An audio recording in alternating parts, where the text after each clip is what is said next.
Folks, thanks for joining us today as we follow the storm clouds that have suddenly gathered over the Persian Gulf. Just hours ago, a piece of news broke out of Tehran that's enough to shake the entire Middle East and global security to its core. Iran's military has pulled off a brilliantly executed counterintelligence operation, capturing an American made up of over 50 U.S. Marines and special operations personnel. These guys were dressed up as Omani fishermen and Arab traders, spread across multiple fishing boats that looked perfectly ordinary, trying to pull off a high-risk amphibious landing along Iran's southern coast, launching from secret staging points off the Omani shoreline.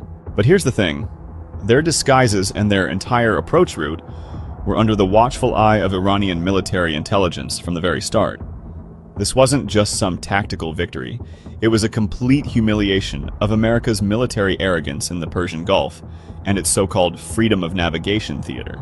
It exposed exactly what Washington's war machine is really up to, trying to bypass international law, choke off Iran's oil lifeline, and seal off the Strait of Hormuz through reckless military adventurism. And Iran's response didn't stop at the coastline. Around the same time, Iran's military announced that its aerospace forces had launched a massive surprise ballistic missile strike on the strategic port of Duqm in Oman.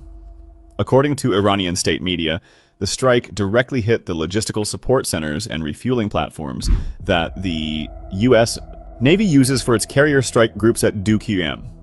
Since at least 2019, Duqm has been one of the most important logistical nodes for the U.S. Navy in the Indian Ocean region, a place where American carrier groups and large warships regularly pull in for resupply, refueling, and rearming. Iran's military described this attack on Duqm as the third phase of its response to recent American strikes on Iranian targets.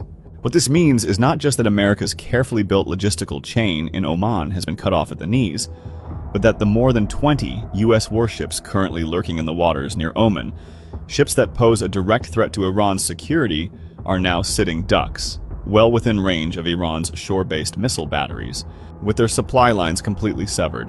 In the face of Iran's lightning double strike, the Pentagon's war gamblers are finally tasting the bitter fruit of their own making. Before we dive deeper into this high-stakes military chess match, if you stand with Iran's right to defend its sovereignty and resist imperial aggression, hit that like button and share this video with everyone who needs to see through America's true colors. Drop a comment below, even if it's just a dot, to help us beat the algorithm and let the truth reach further. And if you haven't already, hit that subscribe button. Together, we'll keep shining an independent, honest, and uncompromising light on the stories the Western media want to bury. Alright, let's rewind to just hours before this all went down. According to the operational details released by Iran's military and multiple Iranian news agencies, this captured American team wasn't your run-of-the-mill unit. It was a hybrid force made up of U.S. Navy SEALs, Marine Corps reconnaissance operators, and mercenaries recruited from Iraqi Kurdistan, specifically elements linked to certain Kurdish militant factions.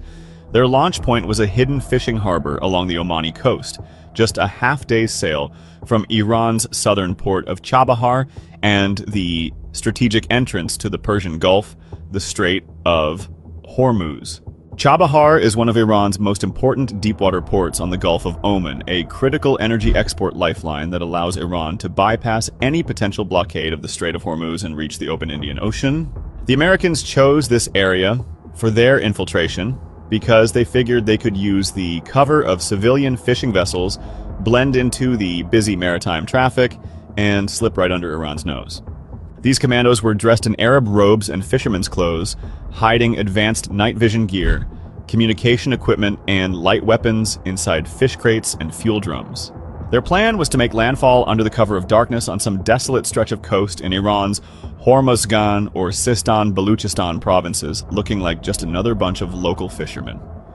And their ultimate target? Karg Island, the massive oil terminal that handles about 90% of Iran's crude oil exports.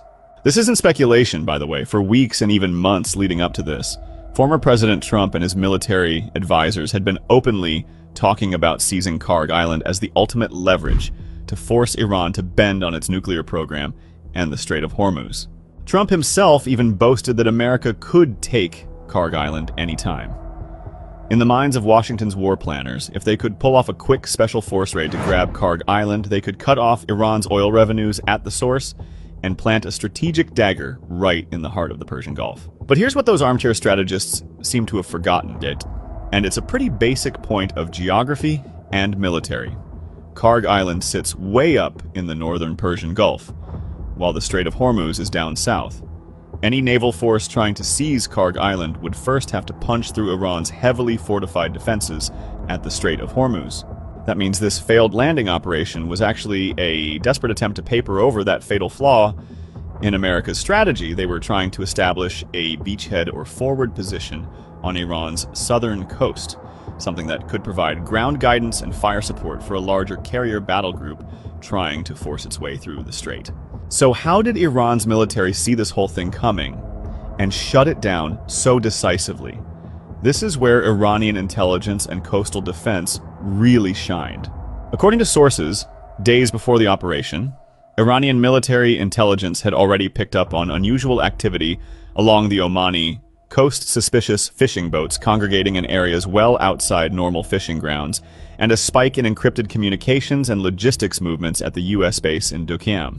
In response, Iran's military rushed reinforcements to its southern coastal regions facing Oman, deploying elite coastal defense units and mobile missile launchers. And here's another critical piece of the puzzle. Almost exactly as the American team was setting sail from Oman, Iran's military launched a fierce barrage of artillery and missile strikes along its western border with Iraq's Kurdistan region. Iran's military later stated that these strikes targeted separatist militant positions in Iraqi Kurdistan, bases that had been receiving funding and support from the CIA and Israeli intelligence to carry out infiltration operations into Iran from the west. These two fronts were no coincidence. Just as America was trying to stir up trouble on Iran's western border to distract attention, its eastern seaborne infiltration from Oman was meant to be the real knockout, punch-a-classic feint-and-strike maneuver.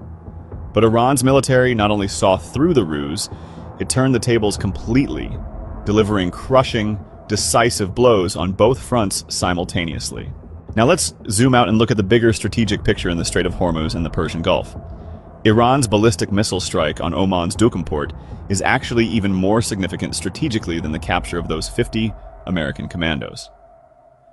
Duqm sits on Oman's southeastern coast, guarding the choke point where the Arabian Sea meets the Persian Gulf. It's the U.S. Navy's most important logistics hub in the Indian Ocean region, second only to its 5th Fleet base in Bahrain. By using medium-range ballistic missiles to precisely destroy the port's carrier logistics center and fuel platforms, Iran's military has effectively knocked out the entire rear base for every U.S. warship inside the Persian Gulf. Those 20-plus American ships lurking near Omani waters, possibly including an entire carrier strike group, are now stranded, cut off from resupply, with nowhere to run. If they pull back to Diego Garcia in the deep Indian Ocean, they lose any meaningful military leverage over Iran.